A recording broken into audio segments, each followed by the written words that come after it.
তাকে কিন্তু দলে নেওয়া উচিত ছিল, নেওয়া উচিত। আমি মনে করি যে বাংলাদেশ যে আপনার বর্তমানে ক্রীড়া উপদেষ্টা আছে সজীব আহমেদ আসিফ ভুঁইয়া, তার উচিত এখন এই বিষয়টা নিয়ে দেখা, তার সাথে বাবুমের সাথে কথা বলে বিষয়টা আলোচনা করে তাকে দলে আনা।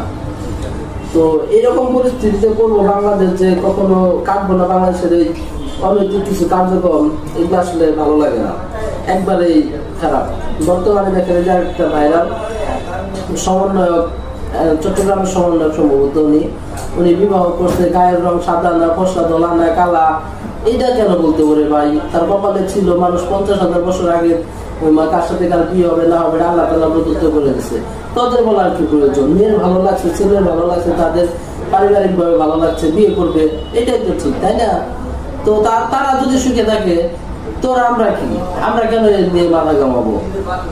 আবার এই যে দেখেন ভাইরাল একটা বিষয়, সেটা হলো আপনার তরমুজ ব্যবসায়ী।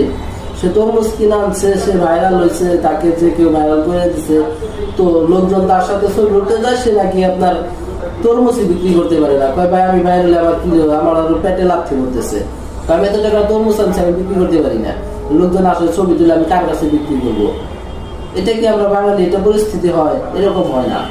আমাদেরকে মানুষ হতে হবে, মানুষের মতো থাকতে হবে, আমাদেরকে মেধা কাজে লাগাতে হবে, মোট কথা যে আউট নলেজ থাকতে হবে। আমরা শুধু মানুষের বন্ধাই দিয়ে যাবো, কারে কিভাবে বন্ধান যাবো, লাঠি মারণ যাবো, দালান যাবো, এইরকম পরিস্থিতি সবসময় সৃষ্টি করি। আমরা কি মানুষ হবো না? বাঙালি আমরা মানুষ হবো না? আমাদের মানুষ হওয়ার মতো আমি কোনো পথ দেখি না।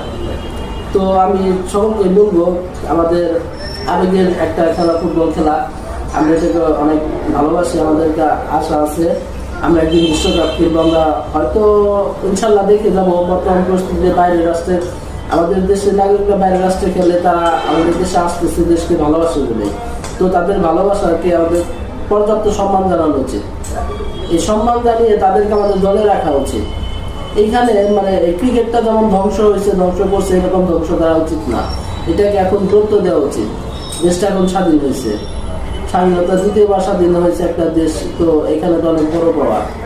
তো এই যে রিয়াসাত আজিম আপনার সাংবাদিক, উনি ভালো লোক, ভালো করে, কিন্তু তারপরেও এই যে হামজা আসছে, হামজাকে নিয়ম নিয়ে তার টানাটানি হিসেবে কথাবার্তা, আমি এই সাকিবের সাথে মধ্যে সাথে, এগুলা ভালো না ভাই, এগুলা করা যাবে না, এগুলো করার কোনো বিষয়ই না। আপনি যে আসছে দেশের জন্য, সে এত অর্থবিত্ত টাকা পয়সা ফালাই কিন্তু দেশকে ভালোবাসে, দেশের টানে আসছে, আর আপনারা তাদেরকে নিয়ে নানান কথা বলেন। এই ফার্মের বিষয়টা ভাই খুবই জঘন্য একটা কাজ হয়েছে, তাকে আনতে হবে, দেশে আনতে হবে, তাকে খেলাইতে হবে।